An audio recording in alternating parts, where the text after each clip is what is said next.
I'ma keep it a bean. Stick to the script, every scene. This from last year, but they clean. Say to say, I'ma take something else, but it's a winning team. Charlie Sheen, fam gang, the regime.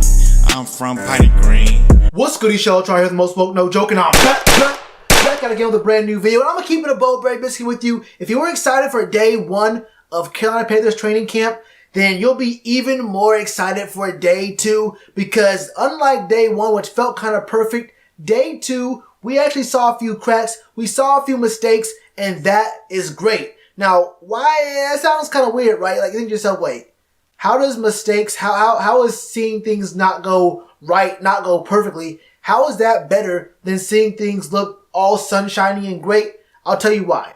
Because training camp is all about the learning process. It's all about getting back in the swing of things. And if you have all perfect practices, there's nothing to coach. But if there's some mistakes along the way, a few things you have to work on, things you have to be told, things you have to be coached on, it allows the coaches an opportunity to get messages across. You know how, like, you have something that you know for a fact. It's kind of like a commonplace, a common sense kind of thing. But sometimes you just got to hear someone else tell you that exact same thing, and it actually finally clicks for you. It's like you know it already, but it does you a lot of good to actually hear it.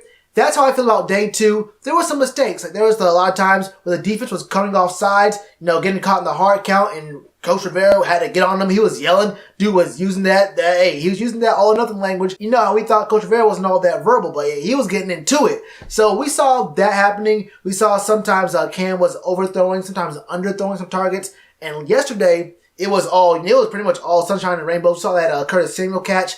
It was looking really good for Cam, but he did show that, he's not at 100%. I don't want to say it was because of the shoulder injury, but there are some things to improve in his game and his throwing motion. But I'm not going to sit here and pretend like everything was a mess, like it was all mistakes and all that, because that is not the case by a long shot. But before I get into all that, I did mention yesterday in my video that it was Jordan Scarlett who missed a pass during practice, and he stayed after late to catch passes. It was actually Elijah Holyfield, and in the tweet I saw that it actually said Elijah Holyfield, but the dude was so huge. Elijah Holyfield is a big dude. I thought he was kind of slender, kind of a smaller kind of guy. I thought because he was so big it was Jordan Scarlett. My mind just blanked reading the tweet and watching the video. That was Elijah Holyfield, but me admitting my mistake yesterday is going to help me out right now, because this is actually a really good transition, a really good segue, talking about Jordan Scarlett, who looked really good in his drills today and actually was catching passes out the backfield. And like I said yesterday, and I said before actually, Jordan Scarlett has never been known to be a pass-catching running back. And if he's looking good catching the passes out the backfield right now during training camp, and if he looks good during competition, like during the preseason, this man could really be a force to be reckoned with. And speaking of kind of lesser-known forces to be reckoned with, we saw a lot of guys vying for that special teams, punt return, kick return spot. There was 5 names that were talked about. Terry Godwin, who hasn't really been a guy who actually fielded punts and kicks in college. There was Rashad Ross, we know about him. There was DJ Moore, we know about him. He was fielding punts and kicks last year. There was Jaden Mickens, who we picked up 2 days ago, I think it was. And he and Rashad Ross, in my eyes, are the 2 favorites for getting that job. And then there was also Chris Hogan. Now look, I don't know all that much about Chris Hogan fielding punts and kicks. Did he do that all that much in New England?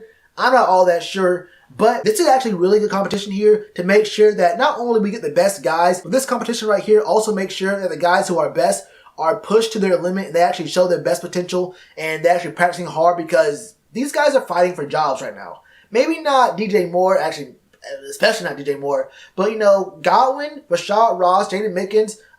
I'm not really sure who John Pierre is. I kind of feel bad about that, but I don't know who John Pierre is. And then Chris Hogan.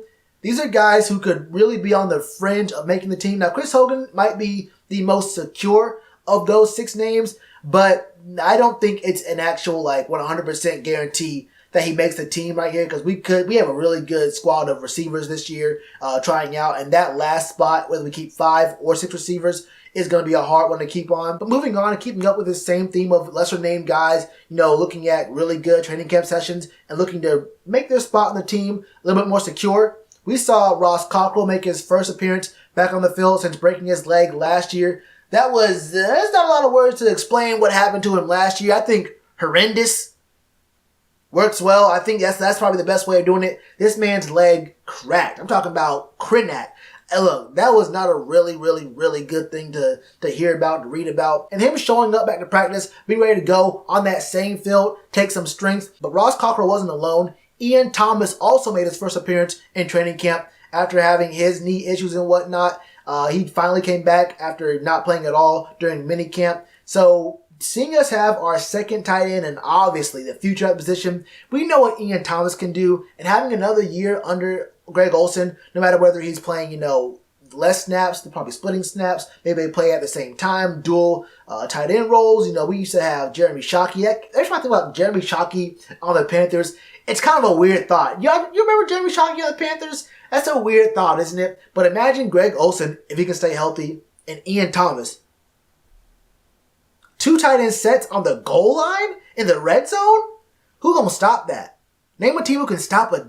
Come on now. So if Ian Thomas can have a really good training camp session moving forward for the next few weeks, we are looking at a really, really great team on our hands. And moving off this same theme, we see another guy, Corn Elder, take that role as a nickel corner. It sounds like he's the one who played there for the most part. I don't know if other guys were getting a lot of looks there, but Corn Elder seems to be the guy they're looking at the most to play in that slot corner role. So we'll look at that some more. We'll have to definitely keep an eye out for Corn Elder there. Look, this is a guy we all thought was going to be a big star coming out of, I don't know about big star, but a huge help coming out of college. Got injured, and then last year when he got some playing time, it did not look good. So I'm really looking forward to seeing Corn Elder have some really good training camp sessions, and then even going to the preseason, keep an eye out for Corn Elder, because honestly, last year during the preseason, Corn Elder had some really good games. Now our secondary didn't look perfect. There were some times we did get burned, sometimes we looked kind of confused there, but I do remember watching and specifically looking at Corn Elder and saying,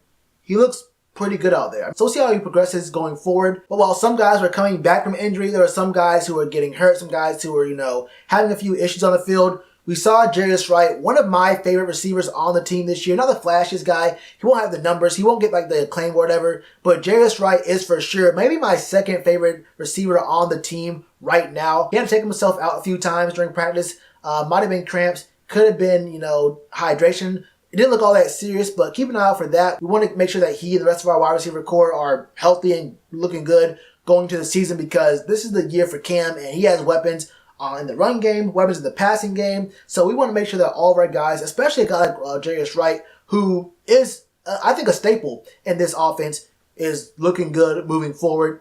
And apart from that, I think that's about it, honestly. We saw some good things out of Rashawn Golden again today. He had a pass deflected against Cam. Our backups looking good. I think we saw Kyle Allen working with the twos today. So for the most part, it's looking like, a pretty standard practice. And apart from that, business as usual. We also did see Darrell Williams and Greg Little both get some time at left tackle. And you know how I was talking about, I keep mentioning it, you have to know what I'm talking about. I keep bringing up how Darrell Williams and Greg Van Roten will be the position battle fighting for that left guard spot. Darrell Williams and Greg Little really could be the position battle on the offensive line. Now, I guess I was really assuming. I didn't put that much thought into, we traded up for Greg Little, so I thought he was going to be look, you trade up for the man, give up your 3rd round pick, you better use the man.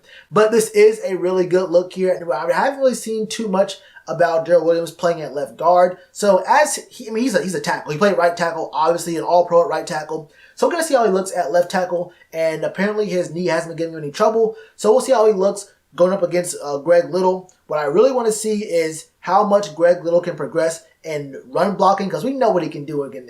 Come on now. In the pass game, Greg Little is good, but we have to see what he can do in the run game, because we have Christian McCaffrey. We're going to have either, I'm thinking Jordan Scarlett and Elijah Holyfield, and then you got Cam. Come on, they know what the deal is there. Also, don't forget Curtis Samuel can run the ball. He plays some running back, wide receiver in college, and we have a lot of different things with our scheme that can have guys working wherever they want to be. Also, North Turner did mention, I think this was yesterday, but he did mention that people would ask him about, DJ Moore, Curtis Samuel, where are these guys going to be? Is he going to be outside, inside, slot? I've always mentioned this myself, but he also said it today about positionless wide receiver core, like guys are moving around. If you remember the first half of the season, guys are moving around pre-snap. So guys will be on the outside, end up in the slot. Guys will be in the slot, moving out to the whole other side of the field, in the backfield and stuff. So I don't think it really matters where these guys line up.